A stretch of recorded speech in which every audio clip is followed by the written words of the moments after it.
Je m'appelle Aspasia Vorlitsky. Mon prénom est grec, mais moi, je ne suis pas grec du tout. Et Vorlitsky, c'est un nom autrichien, parce que mon père était autrichien. Moi, je suis chilienne. Et en réalité, je suis née au Chili, mais je suis québécoise. Et la première impression, disons, de l'avion, on était dans l'avion, on était un avion de réfugiés politiques qui venaient de fuir la dictature au Chili. Alors, quand on regardait par la fenêtre de l'avion, on voyait tout ça blanc, blanc, blanc. On ne voyait pas de maison, rien, parce qu'on est arrivé un 1er décembre 1974. Alors, on croyait qu'il s'agissait d'une piège, qu'ils allaient nous laisser là, un peu sorte de Sibérie, en Russie, ou je ne sais pas quoi. Et après, quand on est arrivé à l'aéroport, c'était la gloire. C'était fantastique. Comment Montréal a changé depuis mon arrivée, notre arrivée. Et, bon, vraiment a changé beaucoup. Hein. Et comme par exemple, je vous dis ce qui me vient dans la tête, là, et pour les choses à manger, les aliments, les fruits, les légumes. Et quand on est arrivé, il n'y en avait pas beaucoup de choses. Il n'y avait pas de cilantro, la coriandre, il n'y avait pas le manjar, vous l'appelez dulce de leche. Il n'y avait pas beaucoup de choses que nous, on prenait pour, disons, à tous les jours, quasiment, au Chili. Mais ce n'était pas grave. Il y avait d'autres choses. Surtout, il y avait beaucoup de sortes de fromages que nous, on ne pouvait pas acheter là-bas, même s'il y en avait, parce qu'on n'avait pas les moyens. Quel est mon objet fétiche ou quelque chose comme ça qu'on m'a demandé? Bon, je peux vous montrer. C'est 2 de mes journaux intimes. J'ai commencé à écrire mes journaux quand j'avais 8 ans, à peu près 7 ou 8 ans. C'était mon âge. Puis pour moi, j'écrivais à tous les jours. Alors j'en ai d'autres. Hein. J'ai apporté celui qui concerne plus l'entrevue, mettons.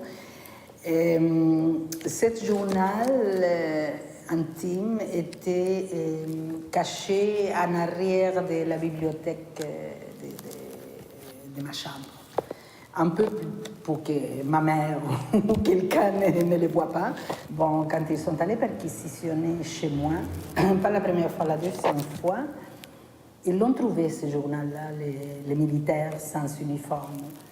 Et ils l'ont pris, et entre eux, ils ont commencé à feuilleter un peu, là. Moi, j'ai paniqué. C'était mon journal, ma vie.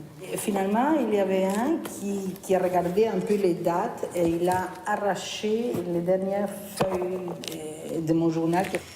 Alors, ils sont partis avec ces feuilles, que c'était vraiment important parce que c'était qu'est-ce que j'avais écrit depuis, et quand le coup d'État est venu jusqu'à notre départ, notre fuite, mettons. Alors, sûrement, on était en danger. Moi, j'étais en danger. Alors, je suis partie tout de suite après, en Argentine, et puis mon journal intime était oublié. Et j'ai récupéré finalement mes journaux de vie dans l'année 1975. Il y a une personne à Montréal qui m'a appelée. Elle m'a demandé mon nom. J'ai dit mon nom. Elle m'a dit, écoute, je viens d'arriver du Chili. Il y a une fille. C'est vrai que je suis émue. Il y a une fille qui a des journaux intimes pour toi. Moi, je pensais que ça pouvait être le nouveau propriétaire de la maison qui s'est tombé dans ses mains ou quoi. Non, mais cette fille, c'était une fille qui m'aidait à garder les enfants quand ils étaient petits. Et cette fille-là avait apporté ces journaux chez elle pour les garder, et en pensant qu'un jour, il pouvait me les faire parvenir.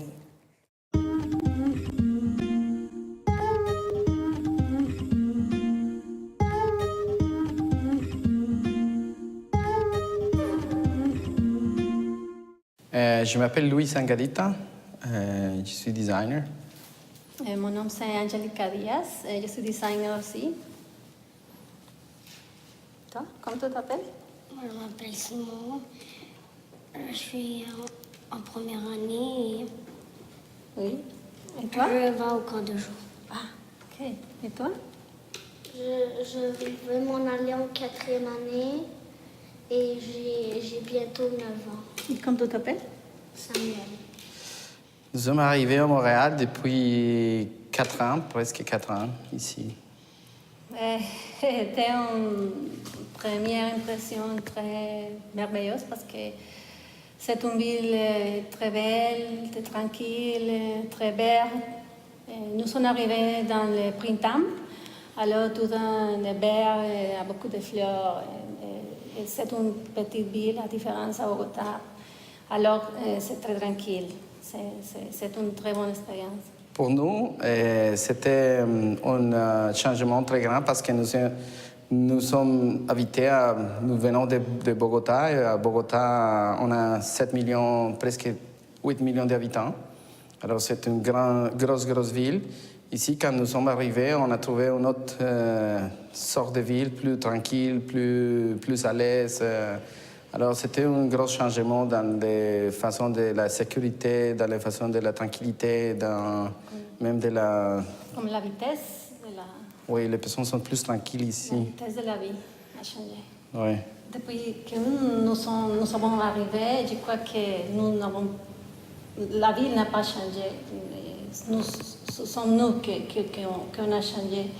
Parce que la ville c'est la même, mais la perception qu'on a de la personne, de la façon d'habiter chaque jour, de vivre chaque jour change. Et mon objet préféré, c'est cette petite radio. Et la radio, ça représente, c'est une radio qui appartenait à mon grand-père, après appartenu à mon père. Et maintenant, ça appartient à moi et je l'ai donné à mes enfants. Et quand la radio est arrivée chez nous, on l'a apportée ici au Canada. Et elle est restée toute propre jusqu'à ce que mes enfants sont arrivés. La chose importante d'avoir cette radio, c'est que c'est une façon de nous rappeler de notre origine, de nous rappeler de notre culture, de nous rappeler de notre famille, parce que pour nous, les Latino-Américains, la famille, c'est très, très important. Et c'est une façon de savoir qu'on appartient à quelqu'un.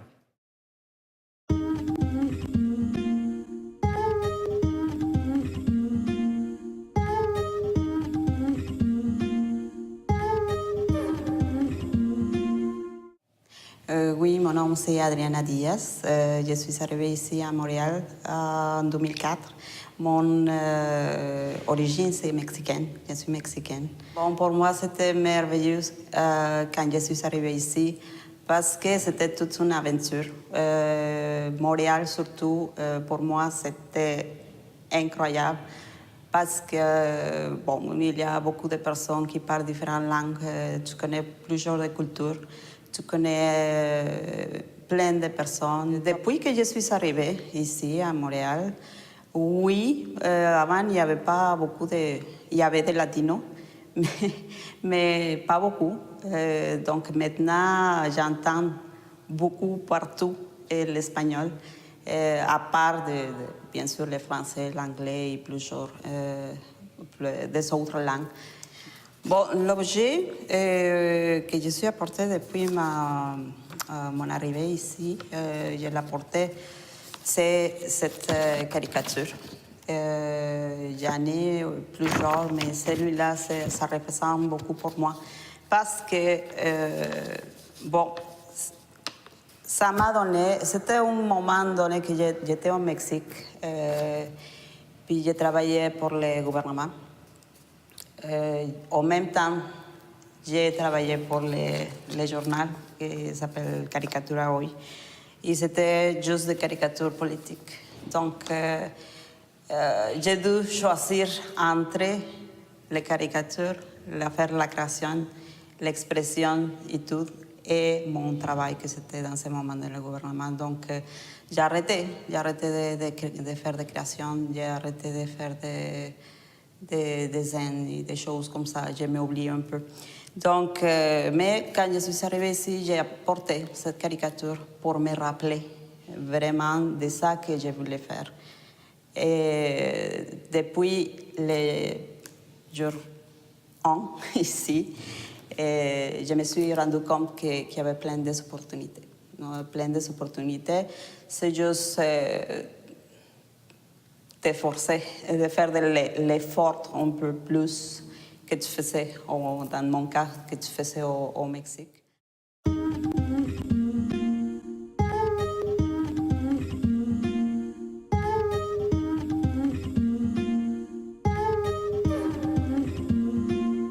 Bonjour tout le monde, je m'appelle Paulo Ramos, brésilien de São Paulo. Et je vis à Montréal depuis plusieurs années, 26-27 ans. Ma première impression, c'était les froids intenses au mois de mai. Il faisait 3 degrés quand je suis arrivé. Mais c'était quand même agréable parce que les gens, je les trouvais sympathiques, gentils. Alors, ça, c'est la première impression était bonne, ça m'a motivé justement pour rester, pour l'été, pour l'hiver d'après aussi. Bon, il y a une évolution, bien sûr, au niveau artistique, dans la communauté artistique des musiques du monde, par exemple, musique africaine, musique brésilienne. Il n'y en avait pas beaucoup. Et ça a quand même évolué. Bien sûr qu'il y a dernièrement un peu plus de difficultés pour les artistes au niveau de des possibilités pour se présenter live, mais il y a une bonne évolution. Beaucoup de nouveaux arrivants, de nouveaux artistes sont arrivés. Ça fait une petite boule de neige chaude. Un objet important pour moi, quand je suis arrivé, c'était toujours... la guitare, c'est un instrument pratique, un instrument de troubadour. Depuis, ce n'est plus la même guitare ou les mêmes guitares, mais c'est sûr que la guitare qui vient avec la musique du Brésil et qui est toujours présente dans ma vie. Je vais vous faire une chanson que j'ai composée dans un voyage au Brésil. C'est drôle parce que une chanson dans laquelle je chante en français et en portugais, une chanson qui s'appelle Rio Montréal. Et la partie en français, je l'ai composée au Brésil et je l'ai écrite au Brésil. Et la partie en portugais, je l'ai écrite ici. Alors, la chanson Rio Montréal.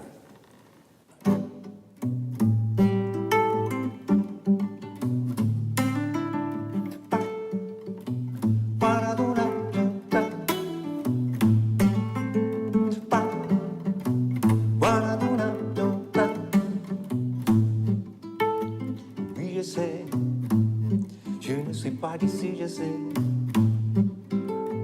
Quelquefois, mon cœur s'en va loin là-bas, dans les pays des fous de carnaval, où la samba est dans l'air et le soleil si chaud. Et eu sei que essa saudade vai ficar. Sei também que até vai me fazer chorar. Foi tão bom como num carnaval, mais uma ilusão de um sonho tropical. Mas é primavera, un arc-en-ciel, Rio Montréal. É primavera, un arc-en-ciel, Rio Montréal.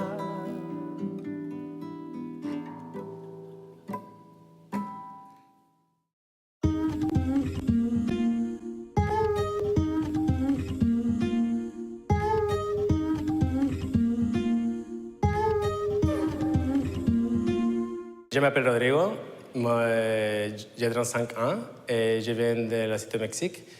J'ai arrivé ici à Canada presque 8 ans. Oui, en comparaison avec la Cité Mexique, c'est totalement différent. C'est comme un autre monde. Et à commencer pour la langue, la cité même, c'est très, très organisé. Plus clean. C'est totalement différent.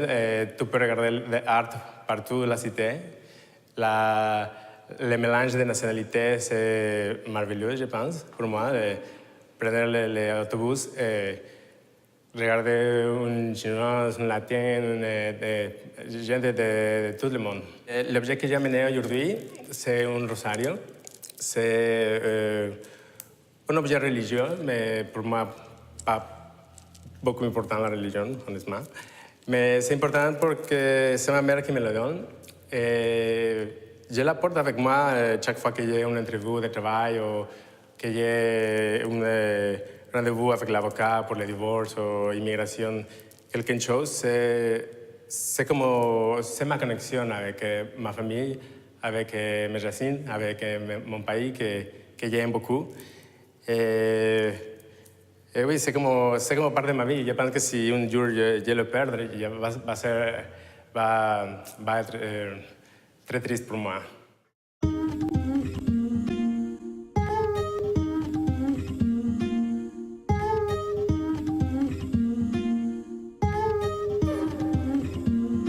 Bonjour, mon nom est Vanessa, je viens de l'Argentine. Nous sommes arrivés à Montréal en 2006, il y a déjà 7 ans. En premier, on est arrivé à l'hiver, on est arrivé le 23 janvier. Et vraiment, les changements d'hiver, moins 15 degrés quand nous sommes arrivés à Dorval, c'était vraiment un choc pour nous. Et bon, les gens, la langue, tout c'était vraiment différent à Buenos Aires. Bon, depuis que nous sommes arrivés, on trouve que Montréal a changé en certaine manière, mais des autres se sont restés comme toujours. Je pense que maintenant, il y a beaucoup plus d'activités pour les enfants. Quand j'avais arrivé, il n'y avait pas assez. À notre goût, au moins, dans notre pays, on avait beaucoup plus pour des activités récréatives pour eux, pas seulement à l'été. Je pense que maintenant, il y a beaucoup de développement d'entrepreneurs. Bon, voici un des éléments que j'ai apportés. C'est un des plus précieux pour moi parce que c'est un cahier d'école de mon première année. Bon, voici... Ici, c'est mon nom. Ici, on peut voir, c'est première année. J'étais dans les tournois tard, et ça veut dire à l'après-midi. On ne faisait pas comme ici, hein, on faisait seulement moitié des journées. Bon, on peut voir ici. Ah, voilà, ce métier, c'est un métier assez important. Et on a... dans l'histoire de l'éducation publique argentine, il a promu, il était un président, il a promu l'éducation pour tous, qui n'était pas assez répandue à ce moment, je pense dans les années 1870, presque, je pense. Je ne me souviens pas vraiment de l'histoire, mais bon... C'était très développé dans les écoles et dans l'éducation publique en particulier, de parler des gens importants de l'histoire. Ici, on peut voir, on parlait de San Martin, quelqu'un qui est très connu, je pense, pour tous les latino-américains. Et bon, en fait... il y a ici beaucoup d'histoires et dans tous les coffres, il y a plusieurs exemples que moi j'aimais beaucoup apporter pour moi et pour mes enfants, pour lui donner une idée de nos racines, de nos coutumes, de notre histoire. Et je pense que c'est quelque chose que c'est intéressant de maintenir pour longtemps. C'est partie de notre essence.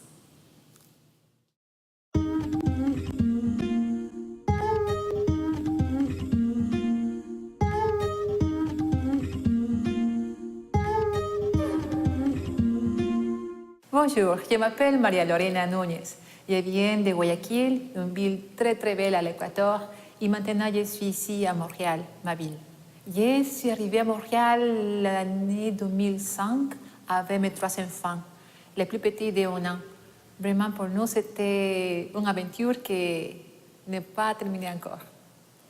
Montréal, une ville vraiment très belle, très accueillante, avec beaucoup d'espaces verts, avec le développement de l'art dans tous les coins et des personnes très, très ouvertes pour nous recevoir ici, à tous les immigrants. Non, vraiment pour moi, Montréal a changé, bien sûr.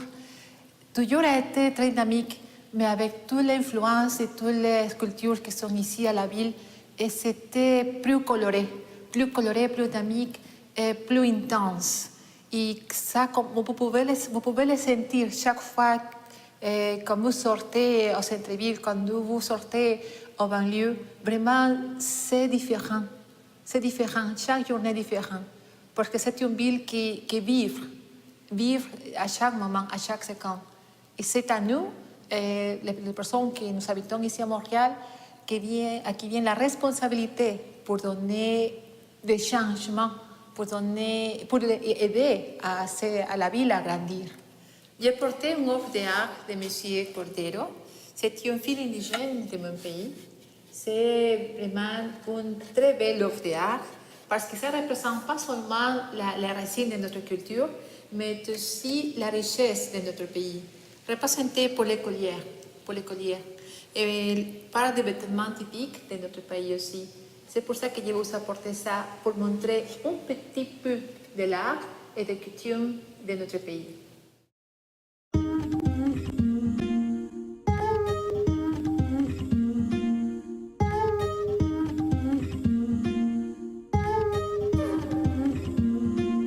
Je suis Laetitia Vera, je suis d'origine mexicaine. Ça va être 7 ans que je suis à Montréal. Bon, je crois beaucoup que quand on change de l'intérieur, il y a tout qui change. Je pense que c'était ça qui est arrivé, mais oui, c'est ça. Définitivement, il y a des choses qui ont changé à Montréal, puis à l'intérieur de moi aussi. Bon, par exemple, la première fois que je suis arrivée à Montréal, je trouvais que c'était une place, un lieu où tout était ouvert, tout était possible. Après, ça changeait, puis je me suis rendue compte que c'était pas complètement tout possible. Puis encore, ça changeait.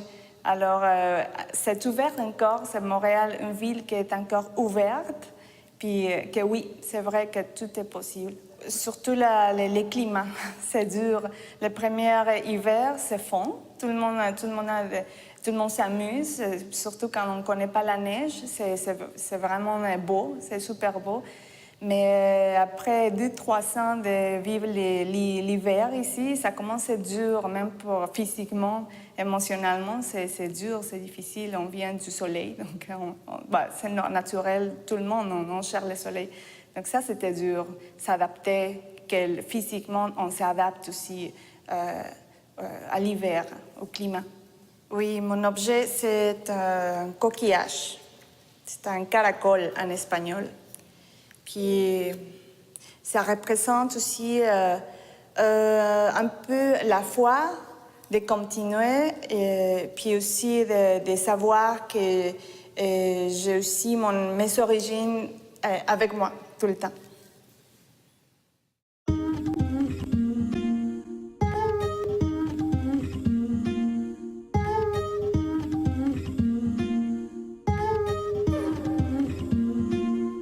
Bonjour, je m'appelle Hector Giraldo. Ma famille est d'origine colombienne et je suis né à Montréal.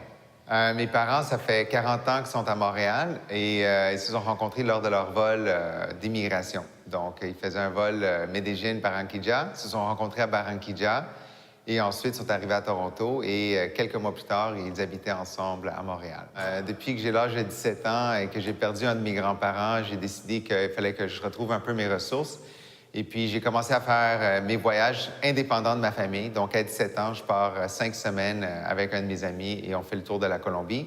Ça faisait 5 jours qu'il venait de tuer Pablo Escobar. Et moi, je suis en Colombie et je me balade en autobus partout. Medellín, Cali, Bogota, Santa Marta. J'ai pas de problème. Je me promène partout. Je veux découvrir mes racines. Je trouve une grande différence entre Montréal et la Colombie. C'est surtout au niveau des cultures. Ici, c'est un melting pot. C'est très bien. On a toutes les cultures. On a beaucoup de tolérance pour les différences. Par contre, en Colombie, c'est pas le même cas. Il y a beaucoup de marginalisation au niveau des arts, des cultures, au niveau même de nos habitudes. Donc, aujourd'hui, je vous propose mon objet coup de cœur, mon objet héritage. C'est le sceau de la ville natale de ma mère, là où j'ai rencontré ma conjointe aujourd'hui. Ça rappelle un peu les racines. J'adore beaucoup ma mère, je l'aime. C'est une femme forte qui a su surpasser beaucoup d'événements. Et voilà que c'est quelque chose qui me rattache à elle, qui me rattache à mon peuple, à ma ville, à mes grands-parents.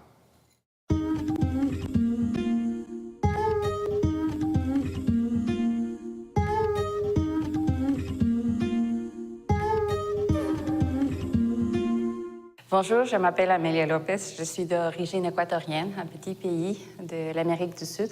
Je suis arrivée ici à Montréal, au Canada, et en l'année 2005. Ma première impression quand je suis arrivée ici à Montréal, ça a été la multiculturalité.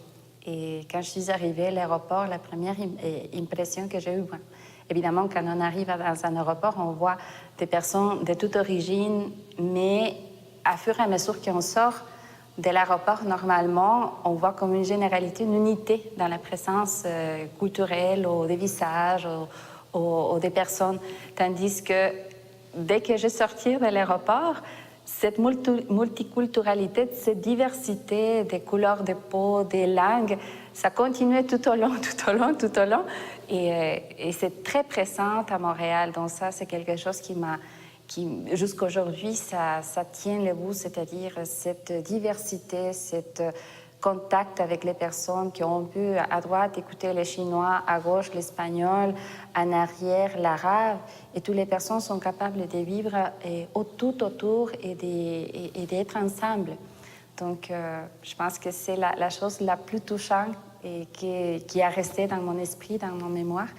Je ne pourrais pas dire si Montréal a changé ou pas, mais je pense que mon regard sur Montréal a évolué, a changé. Aujourd'hui, je suis capable d'admirer et d'identifier des choses que quand je suis arrivée, je n'étais pas capable de voir. Mais oui, dans certaines façons, j'ai découvert des choses qu'avant, je n'avais pas remarquées. Comme par exemple, cette présence d'enfants que quand je suis arrivée, je n'avais pas vue. Donc aujourd'hui, je vois plus d'enfants qu'avant. Bon, l'objet que j'aime et qui me soutient dans ce processus de migration, c'est évidemment tout ce que vous voyez ici. C'est mon kimono et l'épée et les boucliers. Que c'est l'expression, je pense, la plus achevée d'un être humain. C'est lui d'être un combattant dans la vie. Donc, j'adore celui-là parce qu'en tant qu'immigrant, on doit se battre tous les jours pour ouvrir des espaces comme une épée et se protéger de soi-même, de ses peurs et de toutes les choses qui nous empêchent d'être très heureux dans cette nouvelle terre qui nous accueille.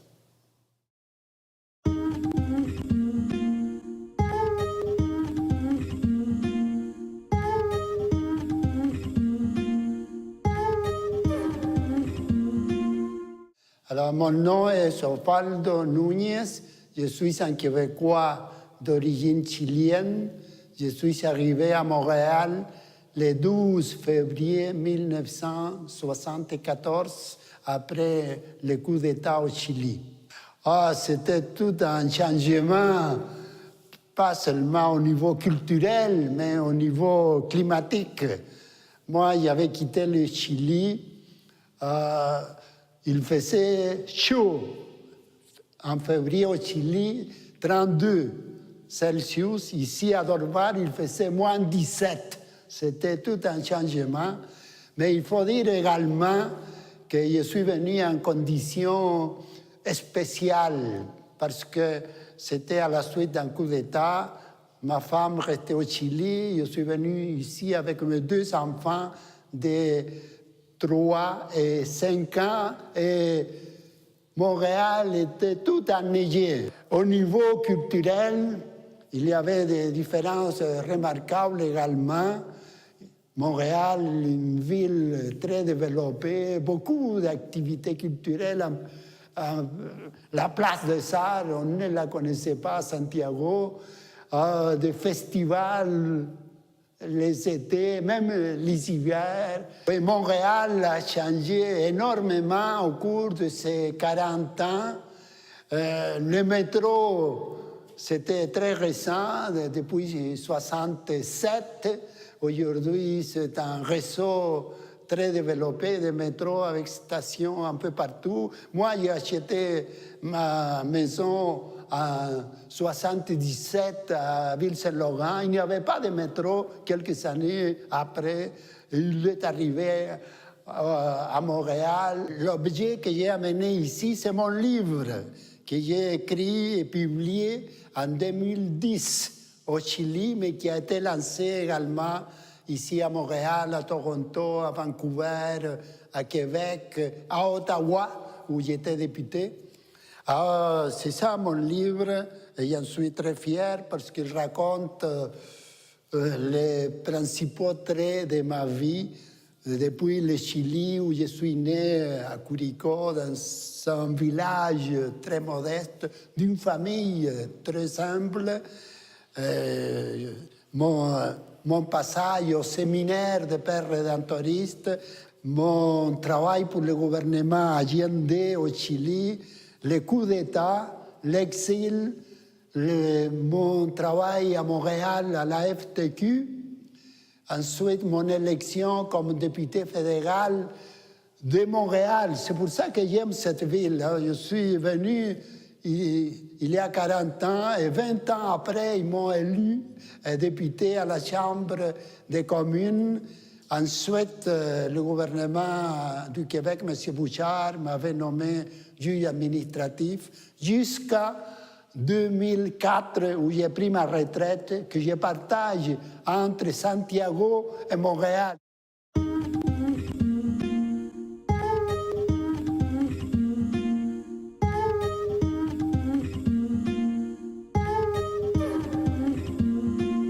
Je m'appelle Christian Rosemary, je suis né au Chili, à Santiago, d'où je suis originaire. Et je suis là à Montréal au Canada, au fond, depuis 9 ans déjà. J'adore Montréal, honnêtement, malgré les processus que tous on a vécu. Mais qu'est-ce qui m'a surpris de Montréal, c'est la nature notamment. Je pensais que tout allait être blanc. C'est le monde de la neige, alors c'est comme une sorte d'explosion de vert. Et en plus, la ville, c'est complètement différent.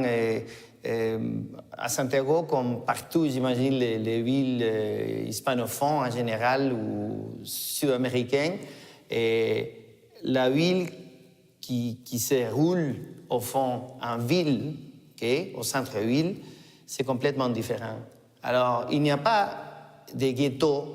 Ça, c'est un mot important. Je trouve qu'on vient de pays où on vit dans des ghettos. Et ça, c'est le côté négatif, au fond. On ne trouve pas ça à Montréal. Qu'est-ce qui a changé de Montréal? C'est très difficile à répondre. Je vais vous dire pourquoi. Parce qu'après 9 ans, le processus d'intégration, c'est pas facile. C'est pas terminé non plus après 9 ans. Alors, on est un peu plongé dans nos propres besoins, dans notre propre monde, au fond. Et ça fait un peu comme si on était un peu isolé, vraiment. Bon, voici mon objet. Voici mon objet. C'est quoi ça? C'est le cœur d'une ancienne guitare que j'ai eue, que j'avais au Chili, que j'ai apportée au Canada et qui s'est cassée finalement à cause de je ne sais pas de quoi. Peut-être qu'elle était fatiguée, alors son cœur n'a plus battu. Je trouve que les objets, on est co-créateur avec Dieu, peu importe les dieux. Hein. Moi, je parle de l'univers. Et on est co-créateur et en tant que co-créateur, on ne peut pas jeter, on doit respecter les objets qu'on a construits à partir du bois, par exemple. Et notamment à l'égard de la musique. Pour moi, la musique, c'est la moitié de ma vie, alors je ne pouvais pas la jeter. Alors, je ne sais pas, je la garde dans une tiroir. Je ne sais pas qu'est-ce que je vais faire, mais je la garde quand même.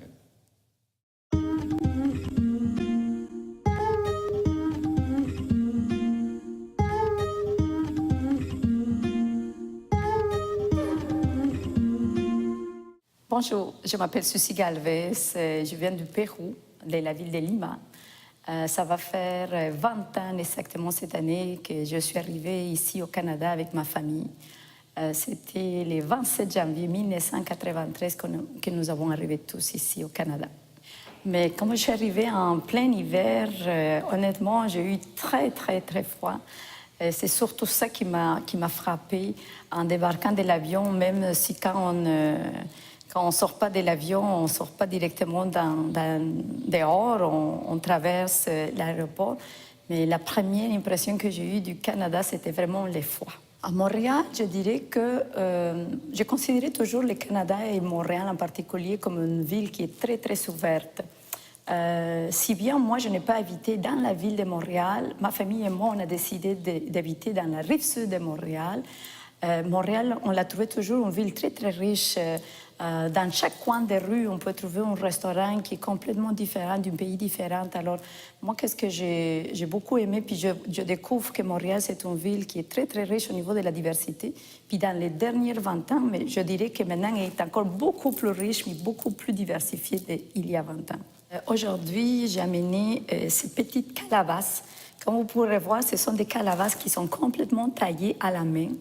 Et la raison pour laquelle ces calabasses-là, c'est très important pour moi, c'est parce que dans chacune de ces calabasses-là, il y a une histoire qui est racontée. Vous pourriez voir qu'on voit une famille, justement, un peu comme la mienne, qui sont quittés les montagnes. Alors, il y a deux Indiens qui partent avec des lamas. Donc, on a 2 lamas qui sont tous chargés des objets. Puis, eux aussi, ils partent un peu à l'aventure. Au fin de compte, ça représente un peu l'histoire de moi et ma famille. Quand on a quitté le Pérou il y a 20 ans, on a parti aussi pour découvrir un nouveau pays, le Canada. Et c'était l'aventure de Galvez qui a commencé avec ça.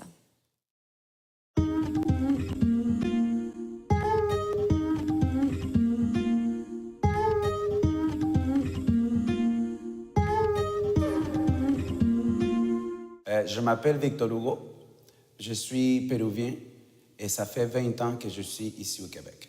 Ma première impression, c'était que j'étais dans un congélateur immense. Je pense que Montréal a beaucoup changé, mais aussi nous, on change avec la ville. On va découvrir beaucoup de choses qui sont pour nous de nouvelles choses. Montréal a beaucoup changé, mais aussi nous, on change avec la ville.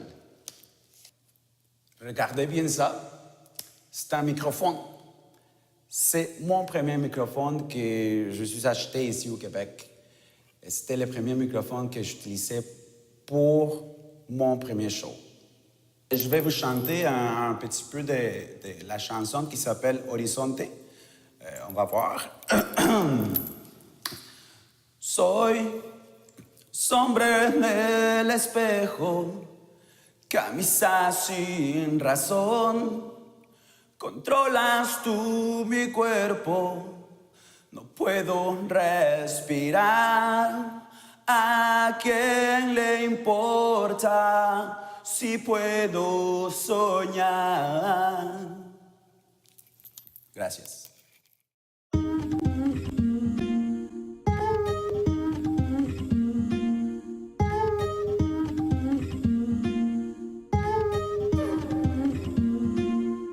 Salut, c'est Fanny Sanchez.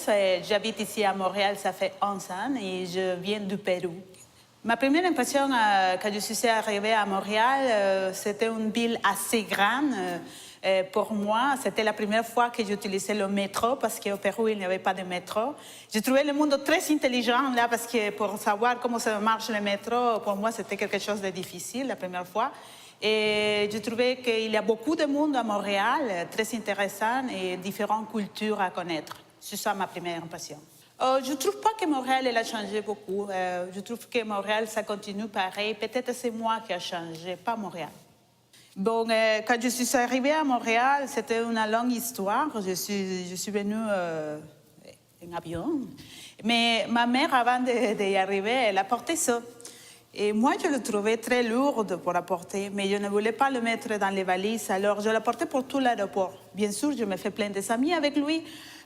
Jusqu'à la journée d'aujourd'hui, ça fait 11 ans. C'est mon ami, c'est mon confident. Je parle avec lui. Quand j'avais de la peine ou quelque chose, je parlais avec lui parce que je ne pourrais pas parler à ma mère pour la préoccuper. Et on a une grande amitié.